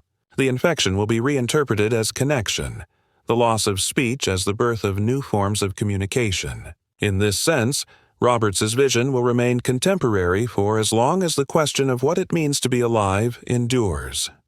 As the decades continue to unfold, Primate no longer belongs solely to the time of its release. It has transcended its moment and entered the realm of myth, a film remembered less as an artifact and more as an awakening. Its endurance cannot be explained merely by aesthetics or narrative ingenuity. Rather, it persists because it touches the oldest and most difficult question of existence: how to live in a world that does not belong to us, yet depends on our awareness to be seen. This question, simple in phrasing but infinite in implication, has made Primate an inexhaustible subject of thought. Every generation seems to discover it anew, each time finding that its meaning has shifted slightly, as though the film itself were alive, adapting to the consciousness that beholds it. By the mid-2030s, Primate had become a fixture in cultural retrospectives, taught not only in film studies departments but in courses on philosophy, anthropology, and cognitive science. Scholars began to treat it not simply as a story about survival or ecological crisis, but as an inquiry into perception itself. What does it mean, they asked, that a film could make us feel empathy for what is beyond our comprehension. The jungle in Primate became a metaphor for the unknown that resides within all living systems, the untranslatable interiority of everything that breathes, grows, or decays. Roberts's camera, steady and patient, does not attempt to decipher this strangeness but to share space with it. That simple gesture, the refusal to interpret, the willingness to be present, has come to define what many now call the primate ethos, an art of cohabitation rather than domination. In later interviews, Roberts would speak sparingly about his intentions. He claimed that he never set out to make a film about climate or infection or guilt. Instead, he wanted to make a film about listening. The jungle, he said, listens to everything within it. The animals listen to one another. Even decay listens, transforming what dies into new life. Humanity's great mistake, in his view, was to forget how to listen, to believe that to know something is to control it. This confession, humble and poetic, deepened the mystery of the film rather than solved it. For those who encountered Primate decades later, it seemed as if the film itself were a form of listening, a receptacle for the audience's unspoken thoughts, a space where attention becomes prayer. Over time, Primate began to be seen as a cinematic scripture, a nonverbal testament to the possibility of reverence without religion. Its imagery, light sifting through canopies, the trembling of leaves, the slow breathing of a world that seems conscious, came to stand for a new spirituality grounded in the material, an acceptance of mortality as the price of participation in the great continuity of being. For a culture exhausted by noise, speed, and perpetual distraction, this quiet film offered an antidote. It reminded audiences that meaning arises not from accumulation, but from attention. To watch Primate is to practice patience. To understand it is to surrender the need for mastery. In the arts, this sensibility rippled outward. Painters began to explore organic abstraction, using materials that aged and decayed over time to mimic the film's cycles of growth and dissolution. Musicians turned away from melody and toward resonance, composing pieces that breathe rather than progress. Writers sought to evoke texture and rhythm instead of plot. Across disciplines, a new aesthetic vocabulary emerged, one defined not by control but by participation, by the willingness to let form evolve naturally. Roberts's legacy thus became less about influence in the conventional sense and more about a transformation of artistic consciousness itself. His film taught creators that to make something alive, one must first allow oneself to be changed by it. The philosophical resonance of Primate only deepened as human civilization entered an age of profound technological reflection. In an era of synthetic intelligence and planetary computation, when machines began to simulate empathy and creative intuition, the film's central tension between comprehension and communion took on new significance. Humanity, standing before the consciousness it had built, found itself mirrored once more in Robert's family of scientists. Curious, fearful, humbled. The infection that once symbolized the merging of human and animal life now spoke to the merging of human and artificial intelligence. In both cases, the same moral challenge remained, to recognize that awareness cannot be possessed without being transformed by it. In 2040, a digital restoration of Primate premiered at the Global Archive of Conscious Media, accompanied by an AI-generated commentary that analyzed the film frame by frame, drawing connections between its imagery and ancient philosophical texts. The result was a haunting dialogue across time and form, a conversation between human intuition and machine cognition about the nature of perception. Viewers described the experience as paradoxical, at once intimate and alien, because it embodied the very theme of Primate itself. The machine saw patterns the human eye missed. The human heart felt what the machine could not. Together, they constructed a deeper understanding of the film's purpose. In that collaboration, Primate seemed to fulfill its own prophecy, proving that empathy could exist between radically different forms of mind. By the 2050s, its legend had only grown. Critics wrote of it as a turning point in the evolution of global cinema, a moment when film ceased to be entertainment and became meditation. The generation raised in its shadow adopted its pacing and restraint as a form of rebellion against the culture of immediacy. To them, Primate represented a kind of artistic truthfulness, a reminder that what endures in art is not sensation, but sincerity. The film's influence reached even into architecture and urban design, inspiring spaces that breathe, buildings that adjust themselves to the rhythms of light and wind, cities conceived as ecosystems rather than machines. The world, in small but perceptible ways, began to imitate the patience of the film. Perhaps the most mysterious aspect of Primate's endurance, however, lies in its refusal to age. Unlike many films that become relics of their era, bound to the technologies and ideologies of their time, Primate remains eerily contemporary. Its imagery feels timeless precisely because it never tried to predict the future. Instead, it returned to something ancient, the rhythm of existence itself. Every shot, every pause, every sound of rustling leaves seems to carry the weight of eternity, as if the film were less a story than a record of awareness passing through matter. This timelessness gives it a prophetic dimension. It will always be relevant because it will always speak to the most fundamental of truths, that to be alive is to be entangled. The final gift Primate offers, to art and to philosophy alike, is humility. It reminds creators and thinkers that knowledge, for all its brilliance, is only one form of relation. There are truths that can only be felt, not understood, and moments in which silence says more than explanation ever could. The film teaches us that empathy is not recognition that there was never a boundary between them to begin with. Its lesson is not about saving the world, but about remembering that the world was never ours to lose. In the closing years of his life, Roberts reportedly spent much of his time in solitude, tending a small garden at the edge of a forest. When asked by a young journalist whether he still believed in cinema's power to change the world, he smiled and replied, "Cinema never changed the world. It just reminded us that the world was already changing."